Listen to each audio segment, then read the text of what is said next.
First things first. What is your favorite meal? My favorite, well, I love barbecue. Oh, really? I love barbecue, but I guess in particular, I grew up on Korean barbecue. There's a particular kind, it's a rib called kalbi. And it's just like, it's one of those things where like the smell of it, like it can instantaneously know what it is. And it just is one of the happiest smells I could possibly imagine. I'll Yeah. have to look that up now. That's fantastic. Yeah, it's really good. I'll take you out to a place. Is there a restaurant in town Yeah, there's some that does good it right? there's some good places right across the river in Virginia. There's a good Korean community there. In Jersey, we got a ton of great Korean barbecue places. Oh, that's It's fantastic. amazing. Yeah. So on that topic, I know that you and I share a deep interest in tackling food insecurity. Yeah.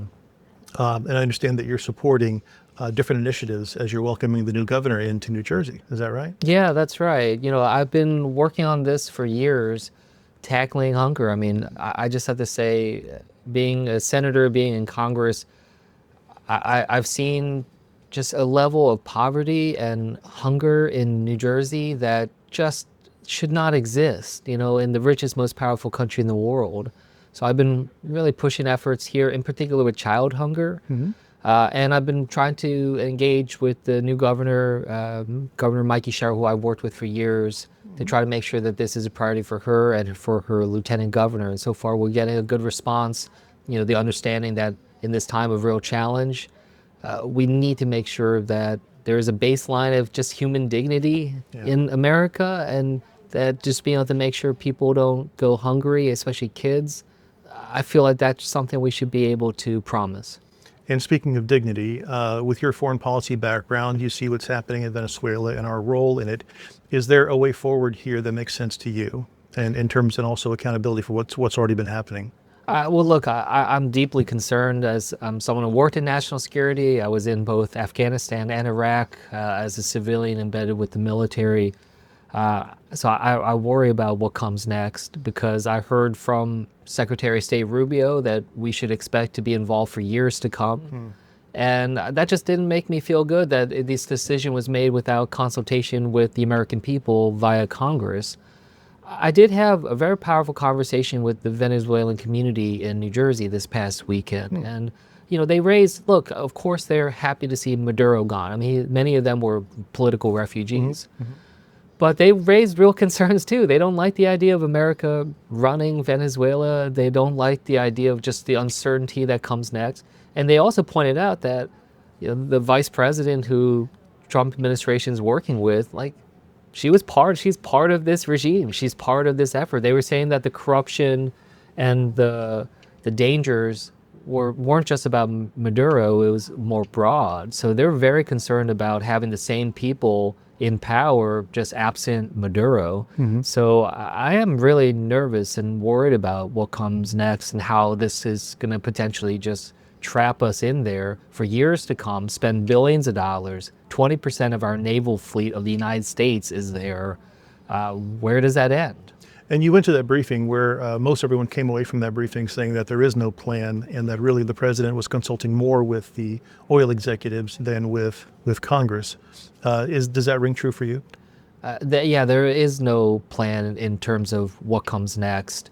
It was a lot of just trust us, and a lot of this idea of, well, we can control their oil, so therefore they'll do everything that we want them to do. And I don't think that's an assumption you can make. I mean, this is a regime that clearly showed that they were willing to do harm to their own people. Do you really think that we're going to be able to just hand this over them and be able to control them? So I am really worried about what comes next. And also, when I hear talk about Greenland's next and this other country's next, I mean, I worked on a NATO military base in Afghanistan. The idea that we're threatening NATO allies, this is going to have repercussions beyond just Venezuela. And it's funny, since I'm seeing it now for the second time, I'm reminded of that photo since we just passed the anniversary of January 6th.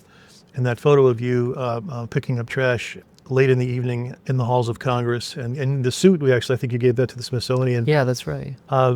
And all of the mistruths and the lying about what the meaning of that day was. And it mirrors sort of the gaslighting and the lies that we heard right in the aftermath of the killing of Renee Good.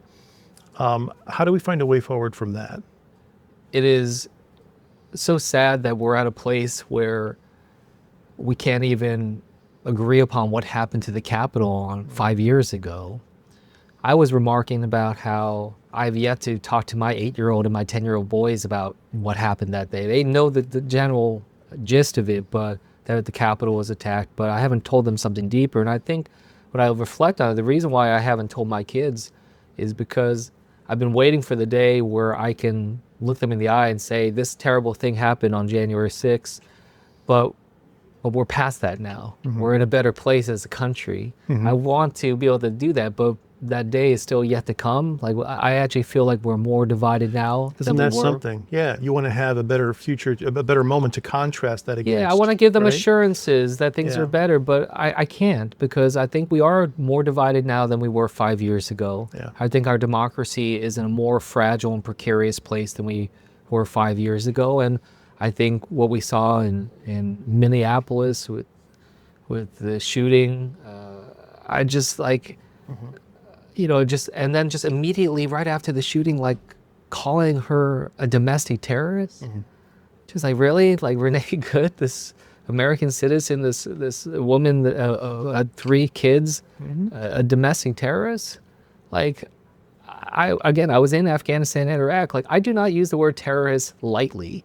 Like the terrorists attacked our building, our World Trade Center. They attacked the Pentagon. Like, they killed thousands of people. Like, you cannot just throw that word around and use it to absolve yourself or others of any type of investigation or any type of wrongdoing.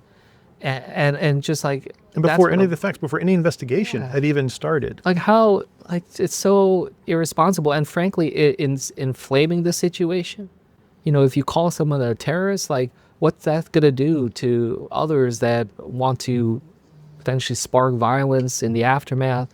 I just feel like it's pouring gasoline on this already just dangerous ground that we're in right now. I agree. Like, I'm somebody that always thinks that the government should be a force for trying to create stability and to try to calm, to try to create order. But that's not at all what I'm seeing right now. Thanks very much, Rita. Yeah, no, thank you. And let's make Korean barbecue at your house. Yeah, I would love to. I'd love to do that.